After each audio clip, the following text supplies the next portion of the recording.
বাংলাদেশে একটি শব্দ অতি সম্প্রতি বেশ শোনা যাচ্ছে। মার্চ ফর ডক্টর ইউনূস, অর্থাৎ ডক্টর মোহাম্মদ ইউনূসের জন্য পদযাত্রা, অথবা ডক্টর মোহাম্মদ ইউনূসের জন্য বিপ্লব, অথবা ডক্টর মোহাম্মদ ইউনূসের জন্য আন্দোলন। অতীতে আমরা মার্চ ফর ডেমোক্রেসি বা মার্চ ফর মেনি থিংস অনেক বিষয় নিয়ে আমরা শুনেছি। কোনো মানুষের চলে যাওয়া, তারপরে কোনো মানুষের বিদায়, কোনো মানুষের পতনের জন্য, কোনো দাবি আদায়ের জন্য সাধারণত মার্চ শব্দটি ব্যবহার করা হয়। কিন্তু এই প্রথম বাংলাদেশের ইতিহাসে এই প্রথম কোনো একজন মানুষকে ক্ষমতায় রাখার জন্য, তাও রাষ্ট্রীয় পর্যায়ে, মার্চ ফর ইউনূস শুরু হচ্ছে। ইতিমধ্যে ছাত্রদের যে সংগঠন, অবশ্যই সেটি সমন্বয়কদের সংগঠন, তারা বাংলাদেশের বিভিন্ন জায়গাতে ক্ষুদ্র পরিসরে মার্চ ফর ইউনূস করেছেন।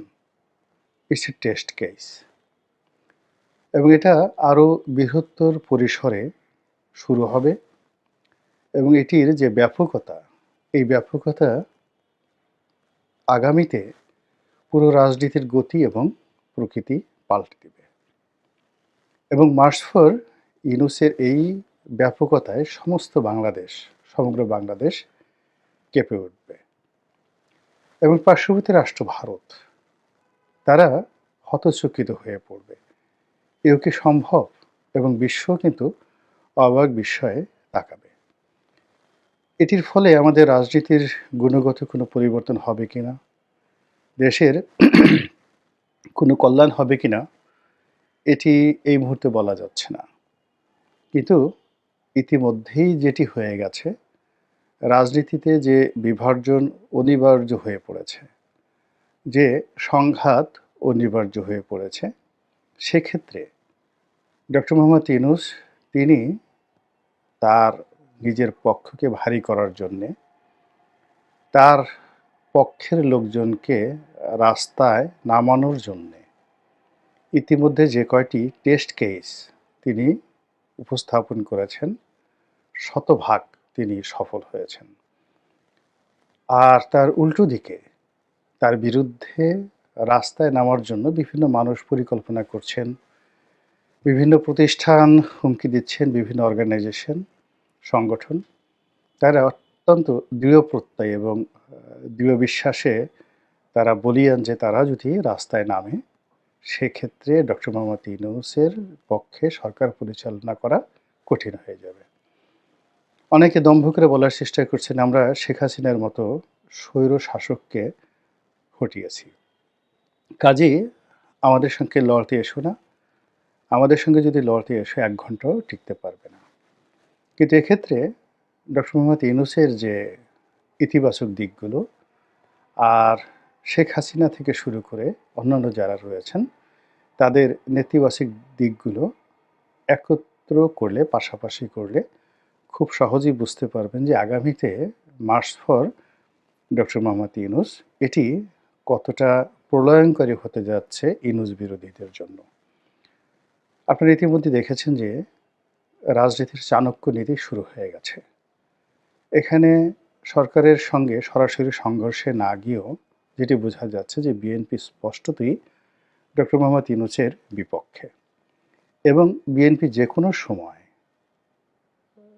ডক্টর মোহাম্মদ ইউনূসের বিরুদ্ধে রাজপথে নামতে পারেন। এটিকে সম্ভাব্য একটি আক্রমণ মনে করে বা এটিকে সম্ভাব্য একটি আন্দোলন হিসেবে আখ্যা দিয়ে সরকারের পক্ষ থেকে যে সকল প্রস্তুতি নেওয়া হয়েছে দেশে এবং দেশের বাইরে, তার প্রেক্ষিতে আপনারা ইতিমধ্যে দেখেছেন যে জামাতের আমির জনাব ডক্টর শফিকুর রহমান, তিনি ইতিমধ্যেই লন্ডনে বেগম জিয়ার সঙ্গে দেখা করেছেন।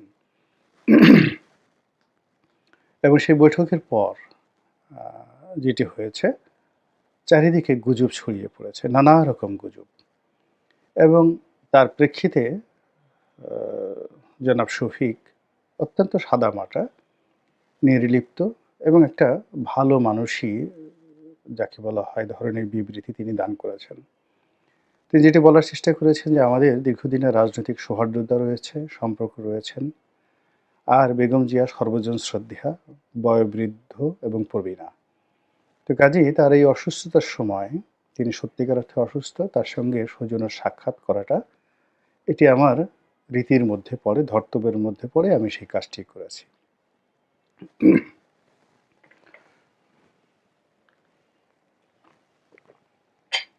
অন্যদিকে যেটা হলো, তিনি বাংলাদেশে আসার পরে যে সকল পত্রপত্রিকায় খবর এলো, সেগুলোকে তিনি কোনো রকম পাত্তা দিলেন না। তিনি একটি সংবাদ সম্মেলন করলেন এবং লন্ডনের বৈঠক নিয়ে যে সকল কথাবার্তা হয়েছে সেগুলোকে চমৎকারভাবে তিনি উপস্থাপন করলেন। তার দলের যিনি মহাসচিব অধ্যাপক গোলাম পারওয়ার, তিনি মাঝামাঝি এমন একটি বক্তব্য দিলেন, যে বক্তব্যটি শুনে আপনি বুঝতে পারবেন না যে তারা কি ডক্টর মোহাম্মদ ইউনূসের পক্ষে নাকি বিএনপির পক্ষে। তারা কি ফেব্রুয়ারি মাসে নির্বাচন চায়, জুনে চায়, নাকি ডিসেম্বরে চায়? তারা কি ডিসেম্বরে নির্বাচনের জন্য যদি দাবি জোরদার হয় তাহলে নির্বাচনে আসবে নাকি আসবে না? কোনো কিছুই বুঝতে পারবেন না এবং এটা জামাতের একটা কৌশল এবং সেই কৌশলের সঙ্গে সঙ্গত কারণেই ডক্টর মোহাম্মদ ইউনূসের একটা সংযোগ থাকতে পারে। এটা আমি অন্য একটা ভিডিওতে বলেছি। ২ নম্বর হলো যে বিএনপির যে জোশ বা যে একটা লড়াকু মনোভাব ছিল, সেটি ক্রমশ স্তমিত হয়ে যাচ্ছে। পার্টির মধ্যে পারস্পরিক বিরোধ, পার্টির মধ্যে পারস্পরিক যাকে বলা হয় অবিশ্বাস এবং পার্টির অনেক নেতাকে বিভিন্নভাবে ট্যাগ দিয়ে, উনি তারেক রহমানপন্থী, উনি বেগম জিয়াপন্থী, উনি জামাতপন্থী, উনি ভারতপন্থী, উনি পাকিস্তানপন্থী। এই ডিভাইড অ্যান্ড রুল সরকার কিছু করেছে কি করেনি, বা কোনো গোয়েন্দা সংস্থা করেছে বা করেনি, ডাজ নট ম্যাটার। মূল ব্যাপার হলো এই বিভক্তিটা বিএনপিতে চলে এসেছে এবং সর্বোপরি মাঠের যে রাজনীতি, ভোটের যে রাজনীতি, এটি অ্যাবসলিউটলি জনগণের মুখে একটা সিসি রব উঠে গেছে। চারিদিকে যেভাবে প্রকাশ্যে চাঁদাবাজি হচ্ছে এবং মানুষ যেভাবে মাহরুম হয়ে পড়ছে, অসহায় হয়ে পড়ছে, সেখানে ভোট, গণতন্ত্র কিংবা আওয়ামী লীগের বদনাম, এর কোনোটি এখন মানুষের কাছে গ্রহণযোগ্যতা পাচ্ছে না। মানুষ তার দৈনন্দিন সমস্যা নিয়ে, তারপরে নানা রকম যাকে বলা হয় জটিলতা নিয়ে এতটা ব্যস্ত এবং যে যার মতো করে পাগলের মতো ছুটে সমস্যার সমাধানের চেষ্টা করছে, কিন্তু পারছে না। আর তার উপরে যখন রাজনীতির যে চাঁদাবাজি, এই জিনিসগুলো হচ্ছে, আর স্পষ্টতই যে দলের বিরুদ্ধে চাঁদাবাজির অভিযোগ আসছে, সেই দলের যারা লোকজন ভোটের নামে এলাকাতে ঘোরাফেরা করছে, জনসংযোগ করছে এবং ৪-৫ জন লোক এক একটা এলাকাতে নির্বাচনের জন্য ৪-৫ রকমের মেরুকরণ তৈরি করে ফেলেছে। সেখানে রীতিমতো জনরোষ তৈরি হয়ে গেছে। ডক্টর মোহাম্মদ ইউনূস ইতিমধ্যে যে কাজটি করেছেন সেটা হলো তিনি ইসলামপন্থী যারা আছেন তাদেরকে তার পক্ষে টেনে নিয়েছেন। অর্থাৎ এখানে জামাতের সঙ্গে অন্যান্য ইসলামপন্থীদের রাজনৈতিক বিভেদ থাকতে পারে, কিন্তু ডক্টর মোহাম্মদ ইউনূসের ব্যাপারে সমস্ত ইসলামপন্থীদের একটা ভীষণ রকম যাকে বলা হয় সফটকর্নার রয়েছে। এবং এখানে যেটি ফিলিস্তিনের জন্য হলো মার্চ ফর ফিলিস্তিন, এত বড় বিশাল সমাবেশ বাংলাদেশে নিকট অতীতে হয়নি।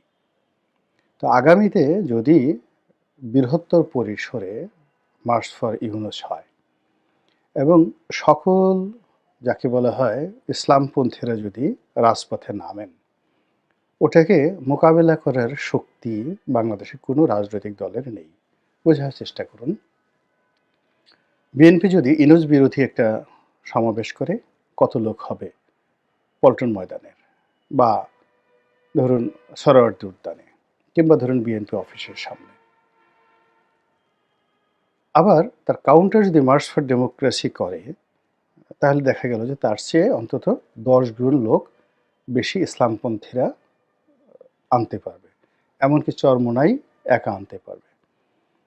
তো সেক্ষেত্রে দেখা যাচ্ছে যে ভোটের মাঠে বিএনপির সঙ্গে হয়তো তারা পারবে না, কিন্তু মার্চ ফর ইউনূস অথবা ইউনূস হটাও, এই দুটো বিষয় নিয়ে যদি রাজনৈতিক দলগুলো পরস্পরের মুখোমুখি দাঁড়িয়ে যায়, সেই ক্ষেত্রে ইসলামপন্থীদের যে সমাবেশটা, এটি মার্চ ফর ফিলিস্তিন এই ধরনের একটি সমাবেশে রূপ নেবে।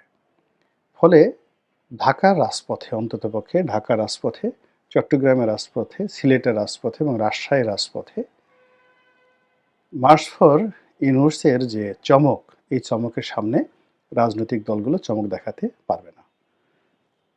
এর ফলে এই যে মার্চ ফর ইউনূস ক্ষুদ্র পরিসরে বিভিন্ন জায়গাতে হচ্ছে, এটি টেস্ট কেস, এবং আগামী জুন, জুলাই, আগস্টে দেখা যাচ্ছে যে এটি যখন বৃহত্তর পরিসরে চলে যাবে, তখন এই যে চাঁদাবাজির অভিযোগ, অন্যান্য যে সকল অবিশ্বাস রাজনৈতিক দলের মধ্যে রয়েছে, সেগুলো ক্রমশ বাড়তে থাকবে।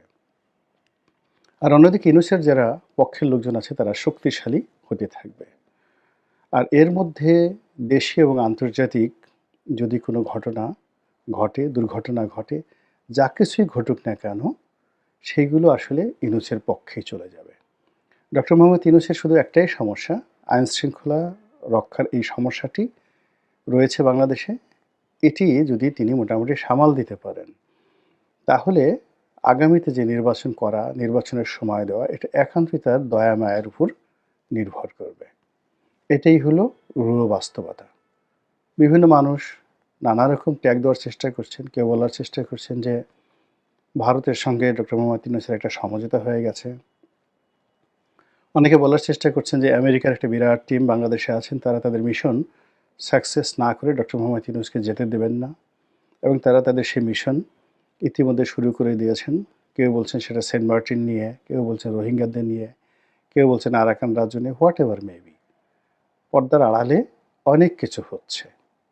আমরা যারা সাধারণ জনগণ, আমরা শুধু শান্তিতে থাকতে চাই, সুখে থাকতে চাই, দেশটি স্থিতিশীল থাকুক এবং আমাদের জননিরাপত্তা যেন বিঘ্নিত না হয়। মহান আল্লাহ আমাদের সবাইকে হেদায়েত দান করুন এবং হেফাজত করুন। আসসালামু আলাইকুম ওয়া রাহমাতুল্লাহি ওয়া বারাকাতুহু।